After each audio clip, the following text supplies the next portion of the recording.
ఈరోజు మున్సిపల్ ఎన్నికల సందర్భంగా సంగారెడ్డి పట్టణంలో సంగారెడ్డి మాజీ ఎమ్మెల్యే శ్రీ జగ్గారెడ్డి గారు చాలా నీచంగా జుగుప్సాకరమైన భాషలో పోలీసు శాఖను అవమానించారు. నిజంగా ఒక పోలీసు శాఖలో 26 సంవత్సరాలు పనిచేసిన ఒక అధికారిగా మాత్రమే కాకుండా మామూలు మనిషిగా కూడా ఆ భాష వింటుంటే చాలా చాలా బాధ అనిపించింది. రక్తం మరిగిపోయింది.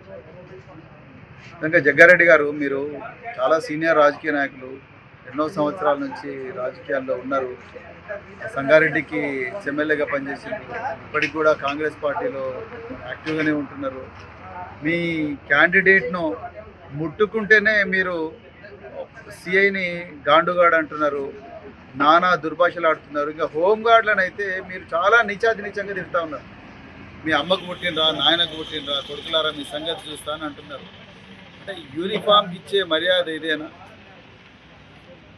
వీళ్ళు లేకపోతే మీరు నిజంగా తిరిగేవారా? మరి ఈ పోలీసులే లేకపోతే, వాళ్ళ బందోబస్తులే లేకపోతే మీ కాంగ్రెస్ వాళ్ళు తిరుగుతారు ఆ ఊర్లలో? మీ రేవంత్ రెడ్డి చేసిన మోసాలకు, మీ కాంగ్రెస్ పార్టీ చేస్తున్న దౌర్జన్యాలకు? అలాంటి గొప్ప త్యాగాలు చేస్తున్న డిపార్ట్మెంట్ను పట్టుకొని నువ్వు సిఐని గాండుగాడు అంటావా? హోంగార్డులనేమో అమ్మనాయన గుట్టిండ్రా అంటావా? మీ సంగతి చూస్తా కొడుకులారంటావా? ఏం భాష అది? ఇదేనా భాష మీరు మాట్లాడేది ఒక సీనియర్ రాజకీయ నాయకుడిగా? ఇలా నేను అడుగుతా ఉన్నా, ఇలా రేవంత్ రెడ్డికి నేను ఛాలెంజ్ చేస్తున్నా. రేవంత్ రెడ్డి గారు మీరే హోంమంత్రి, మీకు చేతనైతే లేదు. అందుకొరకే మీ దగ్గర ఉండే సీనియర్ రాజకీయ నాయకులు, అదేవిధంగా ఎమ్మెల్యేలు, ఎక్స్ఎమ్మెల్యేలు పోలీసు డిపార్ట్మెంట్ను అష్ట కష్టాలు పెడతా ఉన్నారు. వాళ్ళని బ్లాక్మెయిల్ చేస్తూ ఉన్నారు, వాళ్ళని ఇబ్బందులు పెడతా ఉన్నారు, వాళ్ళకి ఇష్టం లేని పనులు వాళ్ళతో చేయిస్తూ ఉన్నారు. సిట్ల ద్వారా కానీ ఇంకో ద్వారా కానీ వాళ్ళ మీ ఎమ్మెల్యేలే వాళ్ళ మీద విపరీతంగా దౌర్జన్యాలు చేస్తూ ఉన్నారు. ఇంకా యూనిఫామ్కి ఏం వాల్యూ ఉన్నది? హోంమంత్రి మీరే.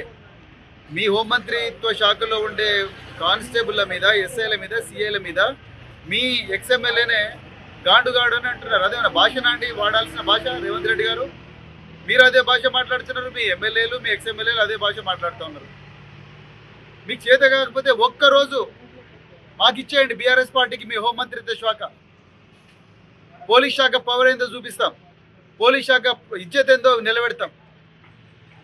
ఇంత ఘోరంగా మాట్లాడతారు ఎవరన్నా ఒక డ్యూటీలో ఉండే అధికారులను? నేను ఇప్పటికి కూడా డీజీపీ గారిని రిక్వెస్ట్ చేస్తున్నా, హోంమంత్రికి ఎట్లాగూ చేత కాదు, డీజీపీ గారిని రిక్వెస్ట్ చేస్తున్నా, అర్జెంటుగా 353 ఐపీసీ కింద ఈ జగ్గారెడ్డి మీద కేసులు బుక్ చేయండి, మేజిస్ట్రేట్ మీద ప్రొడ్యూస్ చేయండి. ఆ నెంబర్ తిరిగిన ఆయన అనుచరులందరి మీద కూడా చేయండి.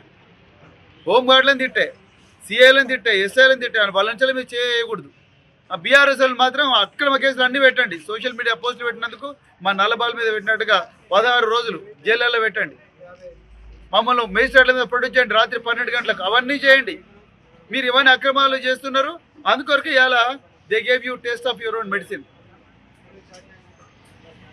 డీజీపీ గారు మీరు అర్జెంటుగా 353 ఐపీసీ కింద జగ్గారెడ్డి మీద, వాళ్ళ అనుచరుల మీద కేసు బుక్ చేయాలి. ఇది సంస్కృతి మంచిది కాదు, రేవంత్ రెడ్డికి చేత కాదు. నేను మళ్ళీ చెప్తున్నా, ఐపీఎస్ అసోసియేషన్ మీరు ఓన్లీ ఐపీఎస్ ఆఫీసర్ల మీద ఏమన్నా, ఐఏఎస్ ఆఫీసర్ల మీద ఏమన్నా ఎవరైనా మాట్లాడితే మీరు పెద్ద ఎత్తున స్టేట్మెంట్లు ఇస్తున్నారు. మరి సిఐలు, ఎస్ఐల మీద ఇయ్యారా మీరు? సిఐలు, ఎస్ఐలను గాండుగాళ్ళు అంటుంటూ రకరకాల దుర్భాషలు ఆడుతుంటే, కొడుకులారా మీ సంగతి చూస్తామంటుంటే, అన్యం పునవర్గని హోంగార్డులు, వాళ్ళ డ్యూటీలు చేస్తున్న హోంగార్డులు వాళ్ళు ఈరోజు వాళ్ళ డ్యూటీ చేస్తుంటే మీరు అమ్మాయిలు కుట్టినరా కొడుకులారా మీ సంగతి చూస్తాని ఒక ఎమ్మెల్యే, ఎక్స్ఎమ్మెల్యే మాట్లాడుతూ ఉంటే మీ ఐపీఎస్ ఆఫీసర్ ఎక్కడ పోయింది? ఎందుకు ఖండిస్తలేరు మీరు? పోలీస్ అసోసియేషన్ ఎందుకు ఖండిస్తలేదు? ఐఏఎస్ అసోసియేషన్ ఎందుకు ఖండిస్తలేదు? అంటే మీరు ఓన్లీ ఐఏఎస్, ఐపీఎస్లను మాత్రమే చూసుకుంటారా? మీరు మంచిగుంటే చాలా, మీ ఇజ్జత్ మంచిగుంటే చాలు, మిగతా వాళ్ళ పోలీసు వాళ్ళది, చిన్నోళ్ళది ఇజ్జత్ ఎంత ఖరాబ్ అయినా పర్వాలేదా? అర్జెంటుగా ఐపీఎస్ అసోసియేషన్ కూడా దీన్ని ఖండించాలి, ఐఏఎస్ అసోసియేషన్ కూడా ఖండించాలి. అర్జెంటుగా జగ్గారెడ్డి గారి మీద వెంటనే కేసు బుక్ చేయాలి. అదేవిధంగా ఆయన మేజిస్ట్రేట్ మీద ప్రొడ్యూస్ చేసి రిమాండ్ చేయాలి. అవసరం అనుకుంటే ఆయన పీడీ యాక్ట్ కింద జైల్లో పెట్టండి.